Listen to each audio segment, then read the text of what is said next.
One of the most important things about having your data stored in a database is being able to trust that the data has been entered correctly. The database management system can protect you in a number of ways from getting invalid data into the database in the first place through a series of rules called integrity constraints. Sometimes integrity constraints are implemented through a new related table. For instance, when storing a two-letter state abbreviation, you might refer to a state lookup table to ensure that the entered value appears in a table of valid state abbreviations. Lookup tables will include all of the valid choices for a particular piece of data. A second approach to the same problem is to create what's called a check constraint, or in Microsoft Access it's known as a validation rule. Here, we can build the constraint right into the design of the table itself, without needing any additional tables. The advantage of this approach is, well, one less table in your database. The disadvantage is that if the constraint changes, you need to modify the table's constraint rules, a task which is a little bit more difficult than adding a new record to a lookup table. Other types of integrity constraints involve verifying that numerical data is within a range of acceptable values.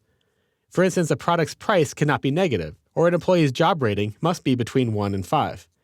The shipping date must also be within 2 days of the order date, and so on. Many of these date constraints were probably revealed during your interview sessions and successive examination of the business rules that need to be implemented by the database you're developing. Finally, the option of marking a field required is accomplished through something called a null constraint. Null is the word database developers use for a field whose value is unknown. By implementing a constraint that a field must be, quote, not null, you're effectively stating that this is a required field.